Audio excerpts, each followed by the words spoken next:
I'm Prez, and these are my rod shop confessions.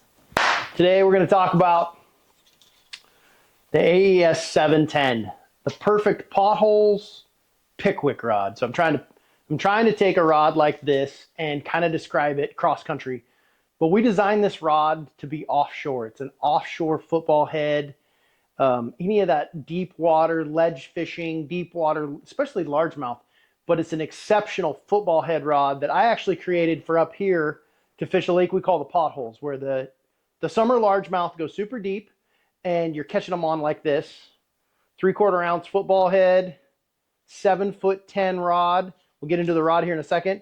But if I was on the East Coast fishing like Tennessee River ledges, I'd be throwing stuff like this, which we designed it to do. 1 ounce hair jig, super fun way to fish. Here's another one you guys probably recognize. It's a 3/4 ounce version, but this is the perfect rod for that. Let's get into the football head side of things. I designed this rod to be longer, so it's 7'10", but it also has an 11-inch handle. And the idea behind that, 11 from here to here, the idea behind that is you can kind of grip it and rip it. You get a lot more, it's kind of weird, but 1 extra inch in the handle makes a little bit more leverage for casting distance. So I like to go with a little bit longer handle when I believe that most of what you're going to be doing is casting. Now, if you're going to be flipping a lot, I don't like 11-inch handle. It ends up in your coat, like if you're flipping in those early spring tournaments and you've got a lot of clothing on. If you get too long of a handle, it ends up in your coat and your pocket, it just kind of gets in the way.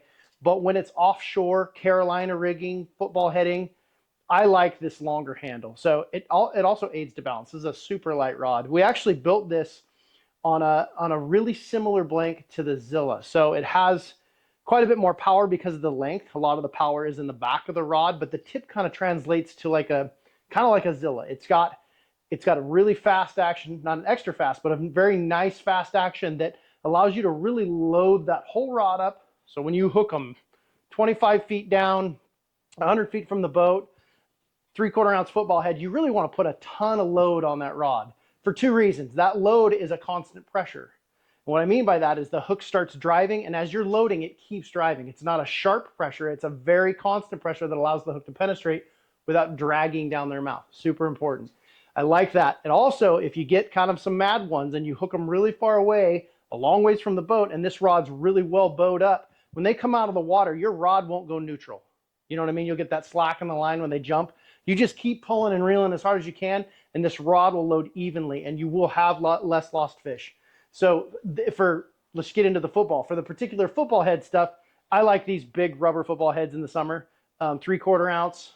This is a $10.99. You guys are going to look it up. Don't worry, they're not available yet. Brandon has bogarted every one of them. But the new trailer, the new hot trailer everybody's getting into, especially on the West Coast, is the Magnum baits. This is the baby beef craw. I like it when you're in current. I'll use the normal beef craw, which is a little bit bigger, when I'm looking for that big bite. But in current, one of the biggest problems you have is you have to make a really long cast and the current's pulling the bait back to you because you're generally casting up current. So you make a 150-foot cast, and by the time in 25 foot of water something like this gets to the bottom, if there's a lot of bulk to it, you'll end up being only fishing that 100 foot. A lot of times I want to stay as far away from them as I can. So I like to have the baby beef craw. I like it to be a little bit smaller. I want that package to get to the bottom. It's still a big meal, but I can drag it, pull it, hop it, whatever. So I like the little beef craw in the current. Big current or no current, like Potholes, I'm going to put the big beef craw on. I want a big profile. I want to drag it around offshore. Another trick too that I think a lot of people get away from is I don't think offshore like this, unless you're around like zebra mussels or a lot of cover, that you need 20-pound test. A lot of times guys will put 20 on because they just want to crack and set the hook. But I think that line also has a lot of drag in the current and causes your bait to kind of slowly come down. Plus it puts a big bow in the line. So what I've kind of gone to, it's kind of a mainstay, is 15-pound P-line. Now, if you're breaking your 15-pound test and you don't have a zebra problem or you don't have a lot of cover you're pulling that fish away from, you need to change your line. You need to find something because you just really shouldn't break it at that distance. I never break that P-line stuff. That's why I use it. Tried and true. It's been around forever. It's good stuff. But you should be able to throw 15-pound test. You get a little bit more natural fall, and you also get a little bit more casting distance. But as it's falling, it comes to the water a little bit better. So those are the tricks with the football head. This is also an exceptional Carolina rig rod. So if you guys are big sea riggers for smallmouth, In that scenario, like if I'm on the Columbia River dragging for smallmouth, I do use 20-pound test. A little bit different scenario though. I'm throwing a 1 ounce weight a mile and it's on the bottom and it's dragging. Because the weight's holding the line close to the bottom with all the rock, I want a bigger line. I'm gonna want 20-pound test because that weight's keeping it in the rocks. I want that abrasion resistance. Not the same as the football head. 20-pound test on the Carolina rigs, one of my favorite things to do on the Columbia River. And then I use a 15-pound leader with a big old hook. With this rod, I like a super line hook for 2 reasons. I want the super line hook to keel the bait when it's being drugged. I don't want the bait to spin. We're not fishing for walleye here. If you are and you want a slow death spin, you know, rig it a little crooked or use a lighter line hook. But if you use a super line hook, like a 2-aught super line hook, saying like a speed craw, that bait will keel and bounce up off the bottom. So I like a super line hook, 20-pound test, 7'10" AES. This is the Alpha Elite Spec that we debuted last year. This is the time of year for this rod. And finally, for you guys, my East Coast guys, it's an exceptional rod for the scrounger, the 1 ounce scrounger. It'll allow you to throw it a long ways. It'll get down. But when you go and load up on them, you're going to get that great bow in your line and you're going to get that hook in their mouth way deep in the flesh and back in there, and you're going to land a lot more fish. Plus you get this high modulus graphite that we built this rod on. Same graphite as the Zilla, the Hitter, the Clutch. Obviously Toray grade.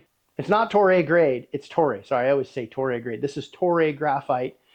High modulus. This is the best stuff in my opinion, this is the best stuff you can roll a rod with.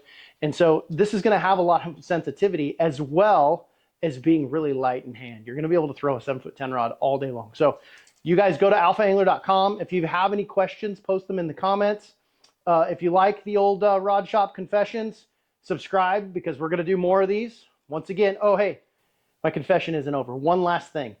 You guys, I've been showing this Lews Custom Pro reel quite a bit. I am not sponsored by Lews. I'm not sponsored by any reel company. It's because I have a rod company, and most reel companies have a rod line with them, so I buy my own stuff. So this reel fits really well with a lot of the rods I've been using, especially with this 7'10". It's light, it has a good line capacity, and it casts a mile. So try it out. I know you guys have your own reel sponsors. I'm not promoting it. I don't get any money from this, but I do like these reels. They've been really good this whole season for me. So check it out, alphaangler.com. Subscribe, you guys. We'll give you some more of our Rod Shop Confessions. Thanks for watching. And before you guys make a comment about this big old bruise I got, I'll just be straight up. It's what happens when you talk back to Mrs. El Prez. Just don't do it.